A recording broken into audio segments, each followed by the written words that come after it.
Assalamualaikum warahmatullahi wabarakatuh. Kami dari kelompok 4 akan menjelaskan mengenai electronic payment, di mana nantinya akan dibagi menjadi 3 pembicara. Pembicara 1 yaitu Nisaul Mufidah. Hari ini akan menjelaskan mengenai electronic payment atau pembayaran elektronik. Pembayaran elektronik merupakan model pembayaran yang memudahkan dan menawarkan kenyamanan kepada penggunanya dalam melakukan transaksi pembayaran. Pengguna hanya perlu melakukan transaksi dengan memanfaatkan internet tanpa harus bertemu atau datang jauh-jauh untuk menemui penjual. Bisnis dan uang tidak dapat dipisahkan, karena dengan adanya uang, bisnis dapat berjalan, dan dengan adanya uang juga bisa untuk melakukan transaksi. Karena uang punya peran dalam perekonomian, yaitu sebagai alat tukar. Dengan adanya uang, seseorang bisa menukarkan dengan apa saja yang diinginkan. Yang kedua, sebagai satuan hitung. Dengan uang, seseorang bisa menghitung kegunaan, kualitas, dan manfaat suatu barang dan jasa. Dan yang terakhir, sebagai alat penyimpan, yaitu adanya uang bisa untuk menabung. Bisnis dengan uang tunai berjalan sebagai berikut. Pelanggan dan pemasok berkumpul secara fisik, maksudnya berada di lokasi yang sama. Pemasok memiliki penawaran produk atau layanan, dan keduanya bertukar produk atau layanan. Prasyaratnya adalah pelanggan berasumsi bahwa pemasok adalah pemilik sah barang. Pemasok berasumsi bahwa pelanggan adalah pemilik sah uang. Pelanggan memeriksa barang, pemasok memeriksa uang apakah sudah sesuai atau belum. Pelanggan dan pemasok tidak perlu saling mengenal. Tantangan pembayaran. Yang pertama, uang dibedakan menjadi uang tunai dan uang elektronik.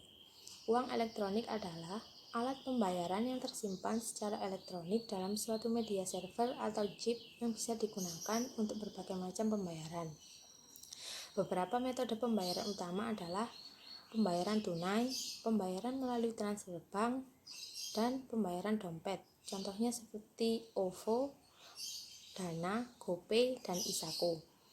Parameter teknis untuk pemilihan metode pembayaran yang sesuai adalah jangka waktu pembayaran, apakah satu kali atau berkala.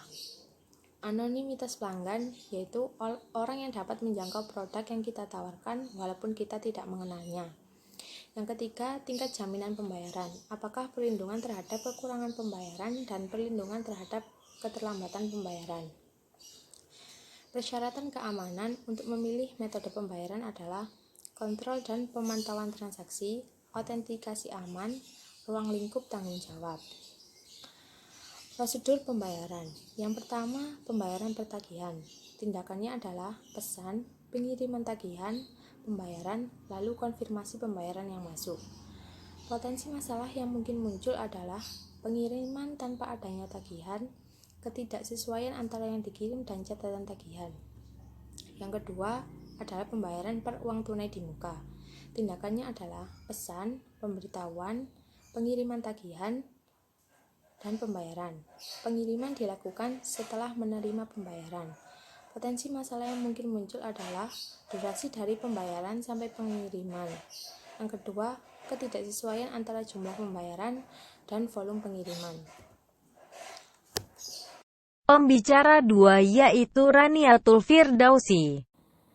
Pembayaran bertunai saat pengiriman. Pelanggan memesan dengan COD, dia harus menentukan alamat pengiriman. Lalu pengiriman dilakukan dengan faktur. Pemasok meneruskan paket atau surat bersama dengan faktur ke penyedia layanan pengirimannya. Penyedia layanan pengiriman meneruskan paket atau surat kepada pelanggan. Pencairan dilakukan pada saat pengiriman. Pelanggan meneruskan uang ke penyedia layanan pengiriman. Pembayaran per catatan debit yang melalui order bersama dengan penyisian koleksi bank untuk mengambil uang dari rekening bank pelanggan, lalu clearing menyerahkan nota debit oleh pemasok di banknya atau pengumpulan jumlah yang diminta dari rekening pelanggan oleh bank pemasok.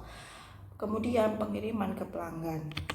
Pembayaran per kartu kredit yang awalnya harus melalui pesan. Pelanggan harus memiliki kontrak kartu kredit dengan bank. Pedagang harus memiliki kontrak penerima kartu. kredit dengan bank dan secara teknis harus ditautkan ke penyedia layanan pembayaran, lalu melakukan pengiriman. Pembayaran elektronik. Metode pembayaran elektronik telah dikembangkan terutama untuk e-commerce dan melengkapi metode pembayaran tradisional. Fungsi pembayaran diadopsi oleh penyedia e-payment tertentu untuk membebaskan pemasok. E-payment menggunakan sebagian besar metode pembayaran tradisional yang terkenal dan menggabungkan ke layanan baru.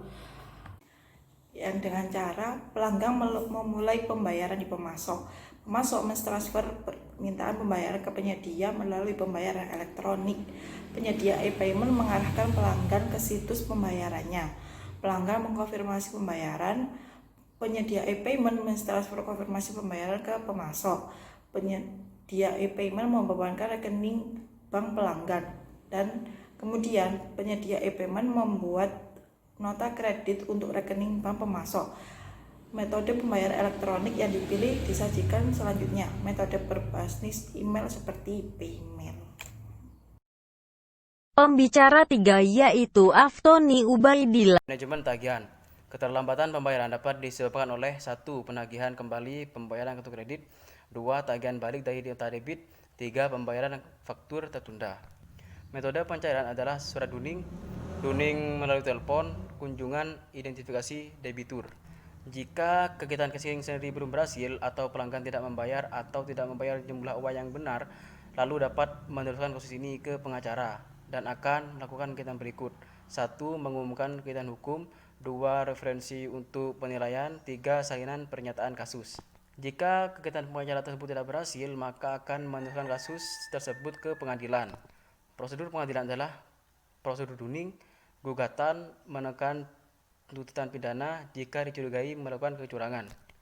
Uang siber atau mata uang digital adalah kategori uang yang direpresentasikan dalam bentuk elektronik untuk tujuan transaksi keuangan melalui internet. Ini adalah bentuk mata uang atau medium pertukaran yang dibuat dan disimpan secara elektronik, yaitu berbeda dari media fisik seperti sebagai uang kertas dan koin. Definisi komprehensif. Uang virtual adalah alat pembayaran dan metode clearing yang didasarkan pada inovasi teknis dan berpotensi dapat menyebabkan substitusi catatan dan koin dan cadangan bank serta pembuatan jenis mata uang baru. Penerapan uang virtual. Jika Anda menarik uang di bank, Anda mendapatkan uang kertas campuran dan koin sebagai analogi. Bank dapat mengirim Anda uang dokumen yang dapat Anda simpan di komputer atau smart card. Cryptocurrency adalah jenis token digital yang bergantung pada kriptografi untuk diringkai bersama tanda tangan digital dan transfer token, jaringan peer-to-peer dan desentralisasi. Bitcoin adalah cryptocurrency yang paling banyak digunakan dan terkenal. Banyak arus cryptocurrency didasarkan pada Bitcoin. Bitcoin adalah pembayaran peer-to-peer terdesentralisasi pertama jaringan yang didukung oleh pengguna tanpa otoritas atau perantara pusat. Prinsip Bitcoin adalah mendefinisikan koin elektronik sebagai rantai tanda tangan digital. Setiap pemilik mentransfer koin ke yang berikutnya dengan menandatangani hash sebelumnya secara digital. Transaksi dan kunci publik dari pemilik berikutnya dan menambahkan ini ke bagian akhir koin. Penerima pembayaran dapat memverifikasi tanda tangan untuk memverifikasi rantai kepemilikan. Demikian presentasi dari kelompok 4. Apabila ada kesalahan mohon dimaafkan. Assalamualaikum warahmatullahi wabarakatuh.